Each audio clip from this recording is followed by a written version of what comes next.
In September of 655 BC, an Assyrian army sets off from its base in southern Iraq. Its target, Elam, a kingdom on the Persian Gulf.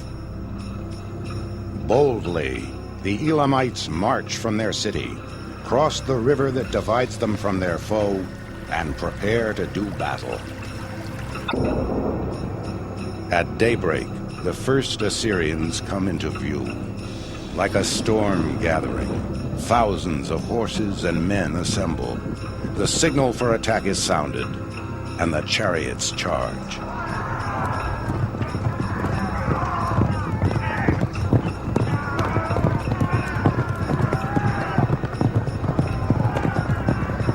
By day's end, the river runs red with the blood of animals and men, the blood of Elamites.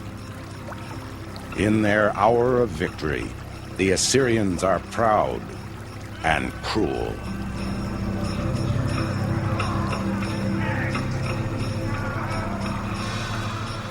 I cut their throats like lambs.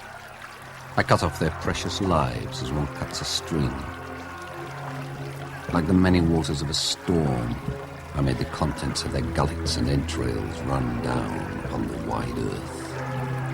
My prancing steeds plunged into the streams of blood and filth. With the bodies of their warriors, I filled the plain like grass.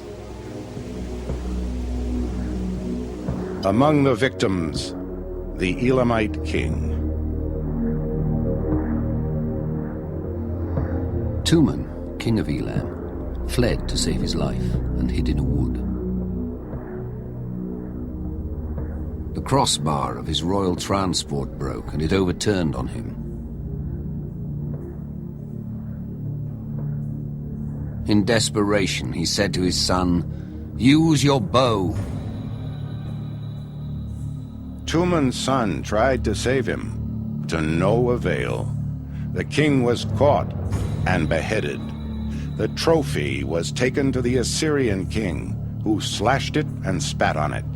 Then he hung it on a tree for all to see, while he celebrated his victory with a banquet. Tuman's followers suffered no less. Some were made to grind up the bones of their dead. Others were flayed alive.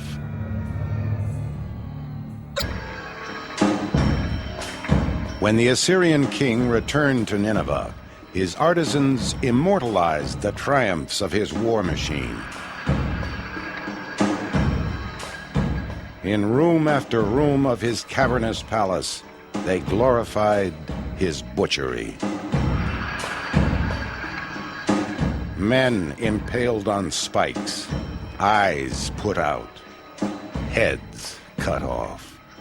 To ambassadors from distant realms, the writing on the wall was clear.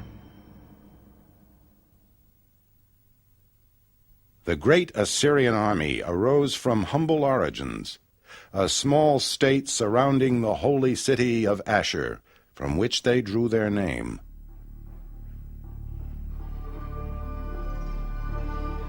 Well situated in the rain belt of what would become northern Iraq, Assyria grew up on the fertile banks of the river Tigris, a kingdom as prosperous as the land. But these plains, so inviting to be tilled, beckoned to be plundered. In one hand, a farmer needed his plowshare. In the other, a sword. By 1000 BC, Assyria, long a vassal to other kings, had tired of the foreign yoke. As regent of the gods on earth, the king of Assyria was divinely sanctioned to wage war. Ashur, father of the gods, empowered me to depopulate and repopulate, to make broad the boundary of the land of Assyria.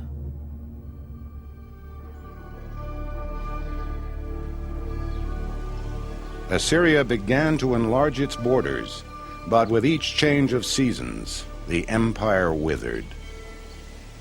When autumn came, soldiers returned to their fields, and rebellion sprouted. In 745 BC, a new king took the throne and changed history.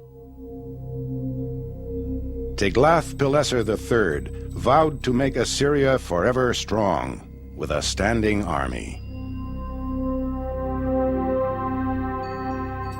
Encouraged by the prospects of a career in arms, thousands of young men enlisted.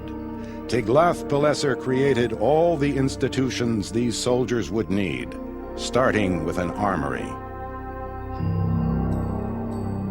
To provide proper arrangements for the camp, to look after the steeds, the mules, the chariots, the battle equipment, and the enemy booty. Iron was the backbone of the army. Each soldier was issued a conical iron helmet, a sturdy breastplate of interlocking strips of bronze, and strong leather boots. The tallest men served as spear carriers, wielding an iron-tipped lance. When they locked with their foe, they would reach for their dagger. Some soldiers became archers. Some carried no weapon at all. Their role was to protect other warriors. They gave cover to archers with shields 4 feet high, hammered out of leather, faced with bronze, or plated with wickerwork. At the festival of the New Year, the king inspected his army to ensure it was always ready to fight. Fed, clothed, and armed at his expense, the Assyrian warriors became the most professional army the world had yet seen. Well-equipped as they were, the Assyrians sought more: horses for their chariots, iron for weapons, timber for siege engines. To acquire these tools of war, the Assyrians campaigned farther and farther afield and brought back the spoils of victory. Gold, silver, tin, copper, linen garments with many splendid trimmings, large and small monkeys, ivory, ebony. This their tribute I received, and they embraced my feet.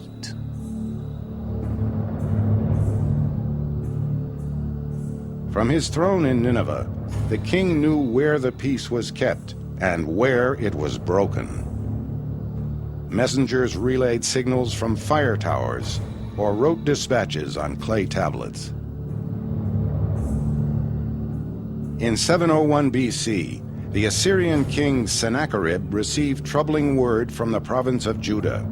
Its king refused to pay tribute. Sennacherib was furious. He mobilized his army, tens of thousands strong, then swelled its ranks from states who owed him allegiance. Before the Assyrians set off, priests sacrificed bulls and goats, and the troops prayed to Ishtar, goddess of war.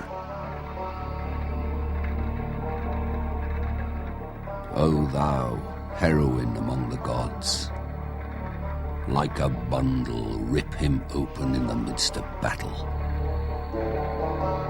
Raise up against him a tempest, an evil wind. At the outset, the Assyrians enjoyed an advantage possessed by few enemies: mobility. They would travel along good roads, maintained by the shovels of prisoners of war. On flat land, they could advance 20 miles a day. The king rode at the front among his cavalry and chariots, followed by his infantry. Behind them all snaked a long supply train, where craftsmen made weapons as they rode.